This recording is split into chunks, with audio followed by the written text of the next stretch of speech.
The views and opinions of this program are those of the hosts, guests, and callers. There is substantial risk of loss in trading futures and options, which you should carefully consider prior to trading. A strong high-range close in the grains and oilseeds on Wednesday's session, led by soybeans and bean oil, but some double-digit gains in corn and wheat as well, and a good reversal in the cattle complex on Wednesday. By and large, at the end of the session, it was green on the screen. We got the announcement of a framework of a deal with the U.S. and Vietnam. A lot of other things to pay attention to with these markets. Let's dive in and take a look. Joining us now, Mike Zuzolo, Global Commodity Analytics, is with us. Mike, a happy early 4th of July to you and yours. And a little bit of fireworks, I guess, on Wednesday's trade. A pretty solid close to the session, really across the grain and livestock complex as a whole, Mike. Yeah, happy Independence Day early on for you and your family and all the great listeners and viewers on the Market Talk program, Jesse. It's a week where the best way I could describe it right now is that, number one, we didn't need to go this low in grain prices this early in the year to begin with, given the global supply-demand fundamentals. Number two, we know that the policy is a very strong directional indicator for the trend since President Trump won re-election. And Wednesday, I think two things came together, Tuesday and Wednesday. First was the big, beautiful bill. I think it really helped solidify the idea that the biofuel policy for soybean oil specifically was going to be put into place and that it was something you could sink your teeth into. Now, having said that, we haven't gotten it through the House. The expectation, though, in Washington, and I've talked to several people who have decent Washington connections, Wall Street people, also really believe this is going to pass. The House is, if the Senate was going to get it passed, then the House is going to get it passed as well. So the trade is thinking that this is going to pass. Both Wall Street and I think the biofuel people, especially after Wednesday's trade. The second policy thing that came into play was the framework of a Vietnam trade deal. But as the time of the day and trading went on, not only did Vietnam agree to it, not only did my Asian news sources agree that it was happening, but it sounds like it's really going to be nice for agriculture, U.S. agriculture specifically. Is that meat? Is that grain? Is it both? You know, Vietnam, I want to say there are 1, 2, or 3 in terms of poultry producer in the world, depending on what you're looking at. And so I think we just had these major things come together. A, we got too low. The USDA crop report was not bearish for really anything except maybe soybeans. But even the wheat stocks report, being on the top end of the trading range, was well compensated for a much lower harvested acreage number that USDA gave us. And so it just felt like to me, we had beaten it up too hard. And like you just said, it was the 4th of July week. So we'll see if we can't put this string together. And the interesting dynamic, and this is the last thing I'll say, the interesting dynamic is this is happening on really pretty good weather outlooks as far as rain and not a lot of crop issues that the trade sees. They could be wrong, but they don't see them right now. No, all great points. And one has to wonder, all of this policy-related news, is it a one-day pop in the markets? Do we have another good day Thursday ahead of the long holiday weekend, et cetera, et cetera? A lot of things to look at there. But to your point, how we really went low in these grain markets, let's talk about the corn, soy, new crop spread right now. And look at some of the price action we saw. You mentioned the USDA numbers from Monday that really didn't move the needle at all. When you look at the new crop picture here, corn and soybean wise, Mike, what stands out to you? Well, the chart really does show a very clear picture. This is a daily chart, a weekly chart, and it really does show a very clear picture of the issue that we've got a breakout on our hands now as we go into the 4th of July holiday. And I think this is extremely important because the seasonality of this market, and why this is important to me, especially given that we've got decent weather at this stage of the game, Jesse, is because when I looked at the percentage increases across the board, it looked like a commodity wide type buying mindset. corn was up 3%, crude was up 3%, wheat was up 3%, oats were up 3%, 3.1%. Almost all the key lead month futures that have been either not performing well or looking like they could go sharply lower, especially in the case of wheat and corn, they really turned, and they turned nicely and in conjunction with one another. And we've talked about it quite a bit here on your program about the need for the wheat and the crude oil market to really lead this price action to the upside. And I really like this price action because I don't have to rely as heavily upon weather to sustain me as we go through the holiday weekend. How about the U.S. dollar impacts here? I'll pull up another chart and you can talk about that. This is something that has perplexed me in the last several days. We've seen the dollar under pressure, and, with corn and wheat, soy, everything, I would think a lower dollar is favorable to commodities, but really we hadn't seen any, sort of support, I feel like, until Wednesday's trade. Yeah, not only is the dollar typically favorable to commodities, but the weaker dollar has done its job of stimulating a very nice rally in the Asian stock markets and the Asian currency markets. And so their import buying power is extra benefited by what we've seen here in the dollar index going down. Jesse, the dollar index had its worst first 6 months since 1973, down 11 to 12%, depending on how you look at it. The Trump doctrine is working when you look at this chart. And that's point number one. The Trump doctrine is, and we talked about this probably 6 or 8 months ago, right before or right after he was elected. I can't remember when, but his trade policy, his economic policy, his foreign policy are all one and the same. And his trade and economic policy is a throwback to 1985 and the Plaza Accord, when Ronald Reagan forced the Japanese to push their currency up, and that allowed our currency to go sharply lower, and that ignited a commodity move to the upside. And I think we're doing almost the exact same thing in terms of the policy of President Trump, and he has been since day one when it comes to China and some of the other Asian countries, and Brazil for that matter. But his goal is to weaken the dollar and to align trade better. I think he wants to do it as peacefully as possible. And I think that's why he is the way he is when it comes to the military. But when it comes to currencies, I think he's really out for, scalp. And when it comes to weakening this dollar, and look what he's done in the first 6 months of 2025. So I have been looking at this chart just like you and saying, when in the world is this commodity market going to find support, especially the ag commodities? And the natural answer is we can't, because we don't know what the tariffs are going to do with our largest commodity trading partners. Well, I think Wednesday was a little bit of an ice break here, and the ice breaking ship is starting to try and go through the big ice jam, and we'll see if it has legs. Very true. Well, and talking about the world corn price action as well, at this point, U.S. Gulf corn is cheaper than Brazil, Argentina, et cetera, et cetera. So, at what point does that dam fully break here for getting some support and some more price action? Yeah, these estimates, these private estimates keep going up in the corn for Brazil, and the big crop gets bigger for the people that have been promoting a big crop in the private trade.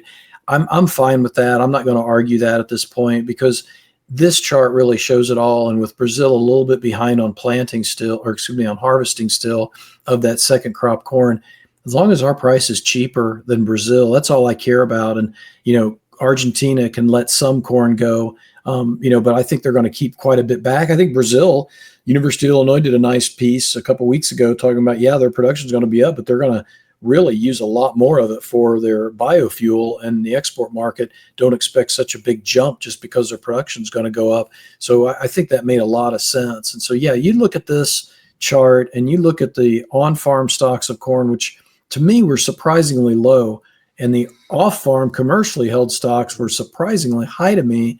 And it just said to me, the commercials got the corn already. So, they are in a situation where if they really need corn for the demand and the export demand, they're probably going to have to bid it out of the farmers' hands here the next month and a half, because Brazil's probably not going to have it. We're having a conversation with Mike Zuzolo from Global Commodity Analytics here today on a Market Talk. Mike, I do want to ask you just a little more broadly about the USDA numbers we got Monday. I know a lot of folks in the trade were surprised by the numbers, thinking they were going to be a lot more volatile than what they were to the market. You know, the acreage numbers, corn, soybean acres came down slightly. All wheat acres did go up a little bit. Cotton acres jumped. I mean, you talk with producers all across the Corn Belt and the Plains. Did Monday's numbers surprise you all that much, Mike? No, not really. I mean, this is where I really think that it's going to be hard to get above that 95.2 million corn acres given the spring we had and given the break evens that we have, Jesse. And I do look for more changes, but I actually could argue a pretty good case east of the Mississippi River that the corn acreage base could even go lower and slip down towards 95 million just because of the situation in the crop. I doubt USDA will do that though, because we're in a period where we will probably take it off the yield. And so my strong opinion before the report was, I'm not thinking that we have many more corn acres to put in on top. I know the trade was looking for quite a few less bean acres. That didn't make sense because, again, the break evens and what we were looking at as far as planting weather. So I really think it's about yield and it's about the next 10 days of weather. I will say that the Western Corn Belt weather pattern looks a lot wetter in the next 7 days for the Dakotas and Nebraska specifically, and that's one of the key areas that could drag down our national yield quite a bit. Acreage basin, I think South Dakota was one of the highest it's ever had, when it's the highest it's ever been. And I think this is where, if we're going to get a 181, 182 yield, we got to have the Western Corn Belt on board with us. And so this next 7 to 10 days weather, while I'm not at 181 and 52 on national yield, I could be there in 10 days if the Western Corn Belt gets its rains. But right now, I don't think we're there yet. You know, and there was some chatter that the spring wheat acreage lowest in 55 years, even though that number ticked up a little bit, I believe, on Monday's reports. And so I think that could be interesting as well, especially considering the severe weather that's rolled through the northern plains here as of late. Did that do any damage to any spring wheat crops at all, Mike? Yeah, I think that's a great point. And I think also, why are we making a low right now in the wheat market? Is it the dollar? Well, I don't know. Is the exports really picking up that much? No. Is it the fact that maybe we have the best yields behind us when it comes to the all wheat crop and USDA's acreage number? And what we're hearing in Oklahoma and Kansas is it's 20 to 70 bushels. It's better than the drought stricken last year. I just get the sense, like I said in the top of the show, that we factored in a lot of negativity in this market. And I think quite simply, and the funniest story I got Wednesday, Jesse, I mean, I almost started crying. I was laughing so hard, was Ukraine is seeing poor winter wheat yields, barley at a 4 or 5 week high. And it's like, we've talked about this and talked about this and talked about this, but the trade kept taking the market lower, acting like we didn't have any demand and the supply was ample. So I'm not saying we're much better than a trading range market right now, but I think we're at the low end of the trading range. I think we could be at a major low if we get our demand base back. What I loved most about Wednesday's trade, for those people that are listening and trying to weed through this conversation, is when you have a steady to weak dollar and a crude oil market that's up 3%, that's fertile ground for the makings of a nice rally, especially given how short the funds are in the wheat and in the corn. Let's go over to livestock trade and what a difference an open to a close makes in the cattle futures. We started under pressure. We had pressure earlier this week amid that news that we're going to phase in the reopening of the Mexican border. Yet here we are closing near the highs of the day in both fat cattle and feeders. Some folks have been starting to talk about this cattle market's maybe looking a little toppy. Cash activity this week, already seeing a little bit lower in Nebraska. I mean, what are you? I can't make sense of this cattle market this week, Mike. Yeah, and it's hard to, because you are getting conflicting information. You're seeing a softer labor market, and yet you're seeing record highs on Wall Street. You heard the screwworm news, but we're staggering the opening of Del Rio, Texas and Laredo, Texas to mid-September. That to me could have been taken two ways. I mean, if we're going to stretch this out another 2.5 months, that just means we're that much tighter and going to be that much tighter all the way through summer and the summer grilling season. and we can't expect cash cattle to break much as a result of that. And I think that's what this chart is trying to tell us, is that we're sitting at a cash steer price 230, 233. I saw some Kansas trade at 225. I think that's an anomaly, but I'll keep an eye on it. But I think 230, 233, based upon a 395, 396 choice box beef price, is a good number to work from for a cash steer price, Jesse. So we're sitting here with a 233 cash steer price, and we had the now lead month August cattle close at 212 on Wednesday's trade. So we've got an $18 discount in the futures against the cash market. And box beef, as I said, is still ticking up there at 395. My take is very simple with the screwworm issue, the fund length, and some of the other stuff we'll look at here in a minute. I just don't want to take out June's lows in fat cattle or feeder cattle. We shouldn't have to, given the cash fundamentals. But if we do, I'm going to treat it like 2014, 2015, where the cash fundamentals really didn't help us much when it came to giving us an idea of a high in price. And so that June low in fat cattle, 208.32 lead month, June low for lead month feeders, 298.60. We take that out on a closing basis, I'll ramp up my hedges again, because that's the best I think we can ask for from this market, is hold the June lows. Well, and thinking about that demand and the beef cutout more, and what are consumers, doing at the meat case, and what are we seeing for supplies? You brought that up. Let's talk cold storage and look through some of this other supporting data you have here. And I think this is something we talked about before. I feel like this is going to be a big indicator to the top in this cattle market, is what is happening with retail demand and cold storage stocks and box beef, et cetera, Mike. Yeah, and this is where this cold storage number looks extremely friendly, and it is at face value, but we have to also blend that together with the fact that we've got a strike in Amarillo, or had a strike in Amarillo. That sent the market reeling as well. We're just in such tight supply situations, it's very easy to feed the bull, but while we're feeding the bull, we're rationing demand. And I think at the end of the day, me as a livestock analyst, and have been doing it for 25 plus years, it's really important that we realize, okay, we are on the road to retention. We have done what the market wants us to do in cattle country, at least as far as we can tell by a lot of people in the know, more people than me, but my ranchers are telling me that. JBS is suggesting that, Tyson's suggesting that. We are building back the supplies now in the beef. Yes, it takes 2 years, but we're doing the job the market wants us to do. So this is what's so hard to navigate. And that's why I just like the bought puts and just have a floor underneath me when I see a potential high in place. Well, another piece here as well, comparing ground beef against chicken breast, and it's something too, would folks start to trade to cheaper cuts of meat at the grocery store? I think that's another thing we have to track as well. Exactly. And you've got a flat chicken breast price for the last 5-6 months. Pork loin prices, USDA just came out with this number in May versus May 2024, down $3 a pound. And so you're talking about very strong competition out there. And I think that's the other thing that we really got to keep on the track for. I think you really want to keep on the mindset of two major things. The Wall Street and the dollar. As long as those work in your favor, you probably don't have a lot of downside.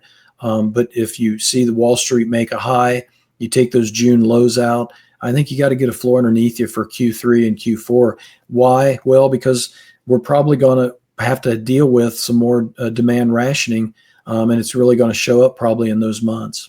Very true. We haven't touched on the hog complex yet. Any notes for you there this week, Mike? Yeah, I'm surprised the cutout's given up a little bit here. I'm going to watch that, the carcass. I think we should come back because we still got another big holiday in the summertime.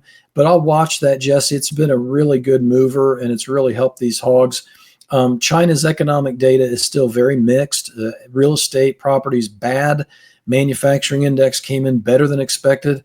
But everybody that I respect over there in Asia that are macroeconomists are saying they got to stimulate their economy more. So I still think the hogs and the soybeans are the two major demand issues out there. The pork and bean trade are the ones most vulnerable to a weakening China, unless we get the India trade deal. That would be a game changer for me. Mike, great analysis as always. If folks want to reach out to you and have a conversation there at Global Commodity Analytics, what's the best way? globalcomresearch.com, and it's globalcom with 2 M's, research.com. You can sign up for a 2-week free trial. Call me, let me know what you need, and I do specific analysis for companies as well. Have a great 4th of July holiday weekend. Mike Zuzolo, Global Commodity Analytics. Thanks for joining us on Market Talk. You too, Jesse. Thanks so much. Make sure to subscribe to the Market Talk YouTube channel. You can watch our latest interviews with top market analysts in the country, find bonus content, and much more. It's easy. Just go to youtube.com/@MarketTalkAg and hit the subscribe button. Or you can search for Market Talk Ag on YouTube.